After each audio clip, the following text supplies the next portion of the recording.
शांति।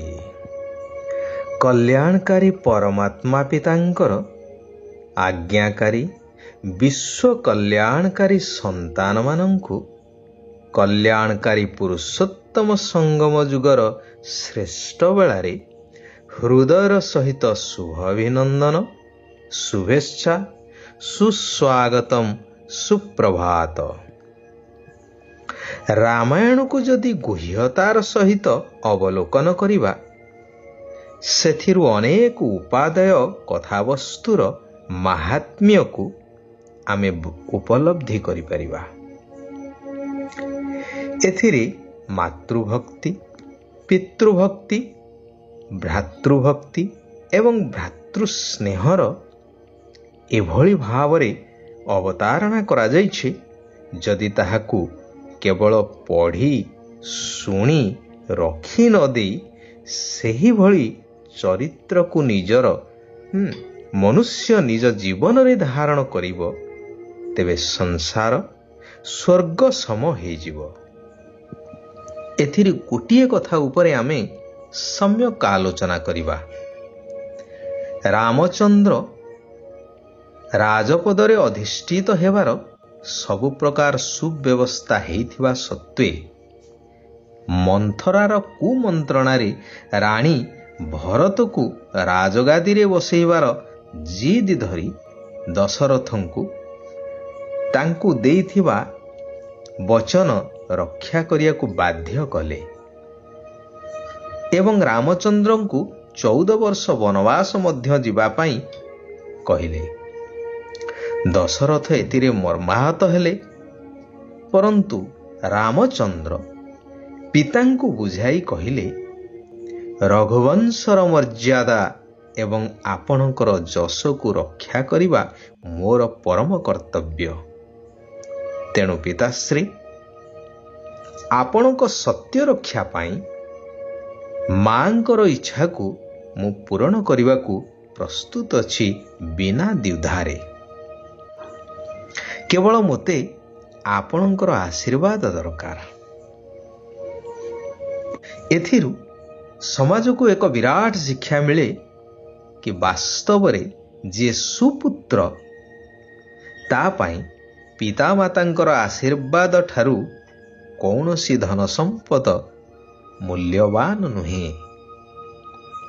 जहा रामचंद्रंकर चरित्र एवं व्यक्तित्वरु प्रमाण मिले। जेउ कारणरू तांकु मर्यादा पुरुषोत्तम बोली मध्य कहा जाए।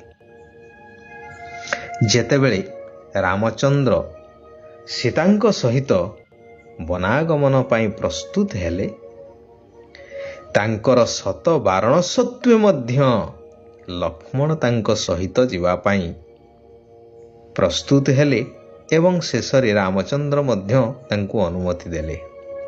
कहिबा बाहुल्य लक्ष्मणंकर भातृभक्ति आज्ञाकारीपण को केही मध्य अस्वीकार करि परिबे नाही एवं जहा जहा आगो को घटिछे से कथा मध्य समस्ते जानिछंती। जहा समाज पाई सर्वश्रेष्ठ दान बा शिक्षा कुह बा अनुकरणीय जहा आपण माने कहि परिबे। जेउ लक्ष्मण मेघनाद भली भयंकर एवं क्रूर राक्षस को दमन करथिले बा निशेष करथिले जहा रामचंद्र मध्य करि पारि नथान्ते, कारण मेघनाद को सही भली वरदान प्राप्त हेइथिला जहा वास्तव रे शास्त्र रे अवतारणा अछि। तेबे एठारे यार अवतारणार उद्देश्य हेउछि आज्ञाकारी ही समाज रे श्रेष्ठत्व को प्राप्त करिथांती एहाकु सूचित करिबा पाई। आज्ञाकारी सदा सतमार्गी सत्यर साथी हेइथांती। वर्तमान निराकार परमात्मा शिव पिता आसी कहउछंती मधुर संतानगण आज्ञाकारी हुआ। बाबांकर प्रथम आज्ञा हेउछि जे निजकु ଆତ୍ମା ମନେ କରି ପରମାତ୍ମା ଶିବ ବାବାଙ୍କୁ ମନେ ପକାଅ, ଯାହା ନିଜର ବାସ୍ତବିକ ସ୍ୱରୂପ ଅଟେ। ଯେହେତୁ ବର୍ତ୍ତମାନ ଏହି ବସ୍ତୁବାଦୀ ଦୁନିଆରେ କାହିଁ କେବେଠାରୁ ଆତ୍ମା ଅଭିନୟ କରୁଛେ ଏଇ ଶରୀର ରୂପକ ବସ୍ତ୍ର ନେଇ, ହେଲେ ବର୍ତ୍ତମାନ ସାରା ମନୁଷ୍ୟ ସମାଜ, ସାରା ସୃଷ୍ଟି ଏବେ ନିଜକୁ ଏଇ ଶରୀର ବୋଲି ଭାବି ବସିଛି, ଯାହା ସମ୍ପୂର୍ଣ୍ଣ ଅବାସ୍ତବ। କାରଣ ବାସ୍ତବରେ ତ ଆମେ ଏଇ ଶରୀର ନୁହଁ, ଶରୀର ଆମର ପୋଷାକ।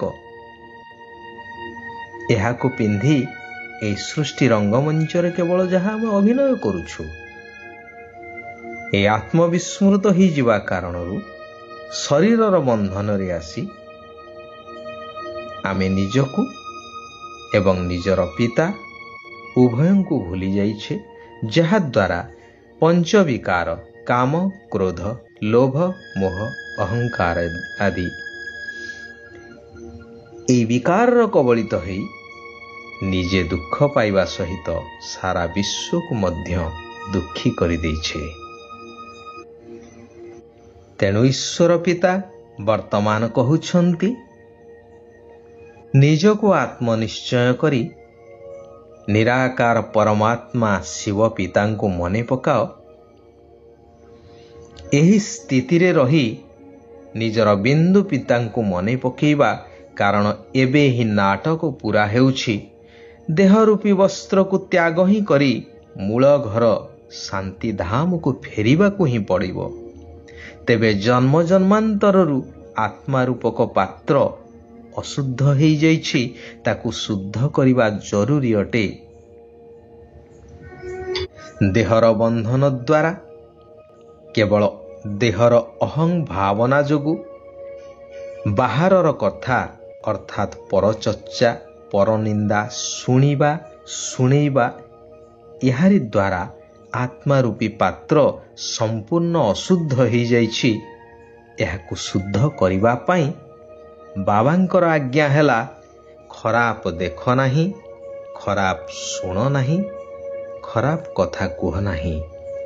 ଏକମାତ୍ର ସତ୍ୟ ପିତାଙ୍କଠାରୁ ଶୁଣ, ତାଙ୍କର ଶ୍ରେଷ୍ଠ କଥା ଶୁଣ ଏବଂ ଶ୍ରେଷ୍ଠ ମତ ଅନୁସାରେ ଚାଲ। ବାବାଙ୍କୁ ହିଁ ମନେ ପକାଅ, ତେବେ ଆତ୍ମା ରୂପୀ ପାତ୍ର ଶୁଦ୍ଧ ହୋଇଯିବ। ଶରୀର ଏବଂ ଆତ୍ମା ଉଭୟ ପବିତ୍ର ହୋଇଯିବ। ପ୍ରତ୍ୟେକ କଥାରେ ବିଜୟର ଆଧାର ହେଉଛି ନିଶ୍ଚୟତା। ସେଥିପାଇଁ ନିଶ୍ଚୟ ବୁଦ୍ଧି ନିଶ୍ଚିନ୍ତ ହେବାକୁ ପଡ଼ିବ। ସଦ୍ଗତିଦାତା ଏକ ନିରାକାର ପରମାତ୍ମା ଭଗବାନ କୌଣସି ଦେହଧାରୀ ହୋଇପାରିବେ ନାହିଁ। ଏଥିରେ ତିଳେ ମାତ୍ର ସଂଶୟ ଆଣିବା ଉଚିତ ନୁହେଁ। କାରଣ କୁହାଯାଏ ନା, ସଂଶୟ ବୁଦ୍ଧି ବିନଶ୍ୟନ୍ତି।